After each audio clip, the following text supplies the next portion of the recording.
I invite Sadil Yamasinghe of Ananda College, Colombo to present the research SSOR14 on the topic 8889 JVP introductions in the aspect of present in Sri Lankan society and its impact on the modern society after 3 decades. Most recently, we experienced an uprising of Sri Lankan society against the government. When we check the last few decades in Sri Lankan society, we can find two major insurrections against the government. So we here dig into one of these, and we did our research on the topic 8889 JP insurrection in the aspect of present society and its impact on the modern society after 3 decades. So I am Sadil Yamasinghe from Ananda College Research and Exploration Association, here presenting for team number SSOR14. So, JP insurrection? Yes, it can be simply explained as the second revolt led by the Marxist-Leninist Janata Vyukti Peramuna against the government. Incidence of this insurrection dates back to in 1987. Because it consumes much time to explain of each of them, we created a timeline to show you the major incidents of this insurrection. So it can be seen like this.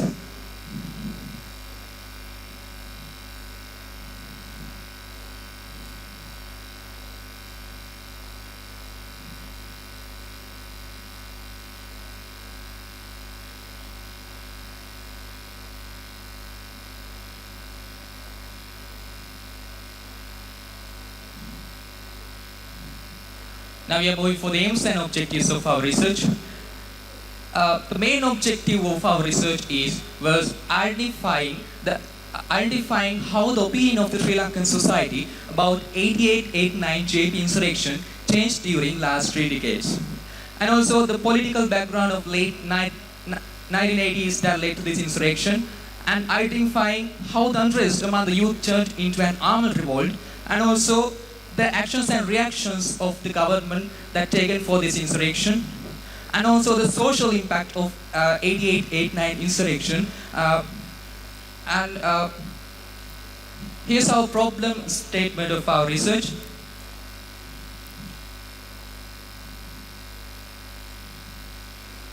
Now we have come for the hypothesis of our research. Actually, we have two hypotheses in our research. And the first one is, in the modern society, most of the people justify the 8889 JP insurrection, which means the JP had fair reasons to rise against the government. And the second hypothesis is, although the 8889 JP rise is justifiable, the way the JP failed to achieve their aims is not justifiable. That was our hypothesis. Usually, researchers are an important factor because they are the propellants that move humanity forward. So, the importance of our research is, it is very important people make decisions rationally when electing for political leadership. But erroneous decisions in Sri Lanka have resulted in Sri Lanka still developing a country. But so, it is pertinent to study alternative political leaderships in Sri Lanka to change the situation. Now we have come for the methodology of our research. In collecting responses, we have two groups and two phases. And the groups were the society and the cadres. We divided our society group into two again.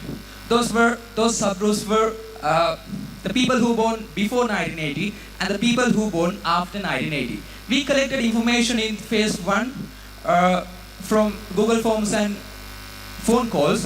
In the second phase, we interviewed some former cadres who actively engaged this insurrection, and we got some real and information and real experiences about this insurrection. And at the last, we plan to get the conclusion by analyzing the percentage of people who justify this insurrection, and the reasons they present for their justification. And we have come for the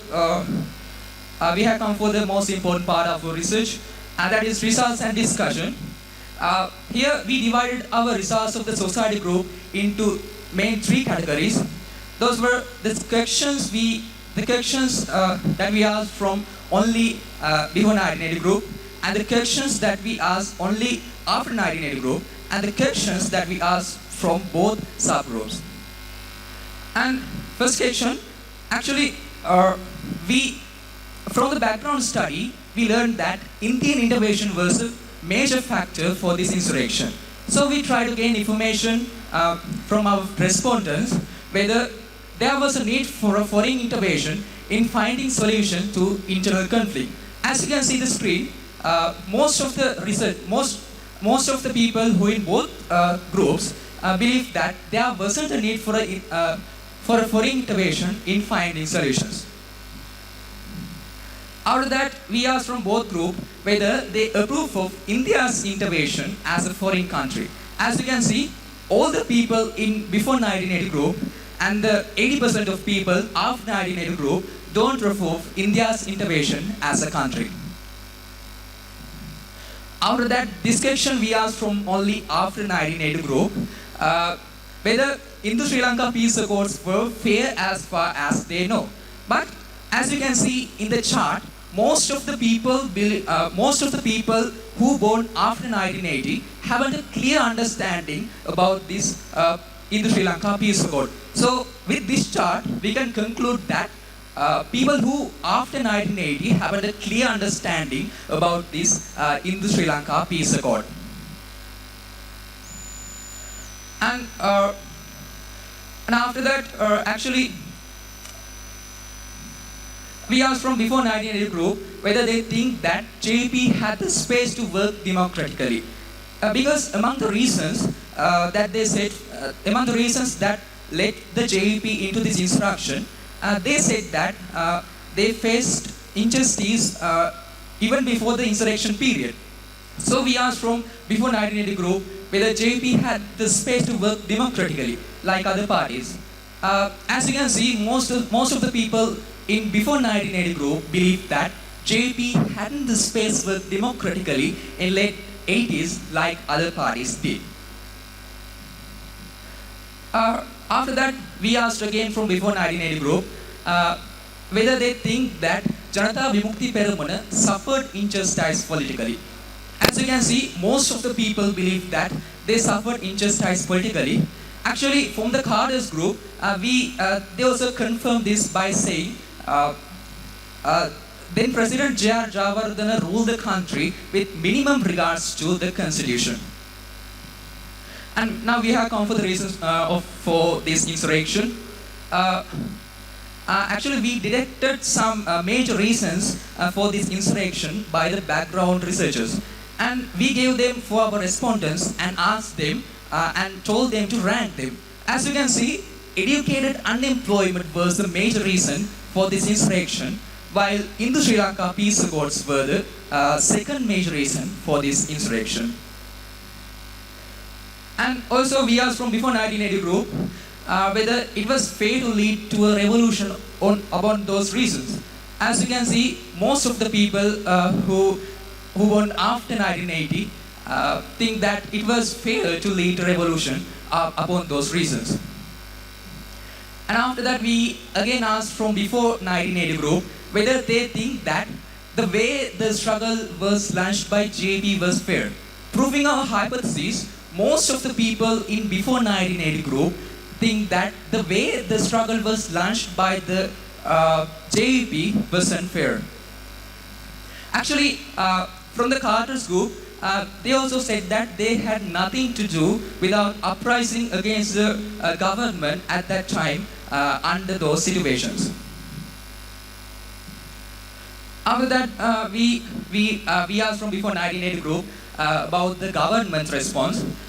They said that the government's response to the JP struggle wasn't fair too.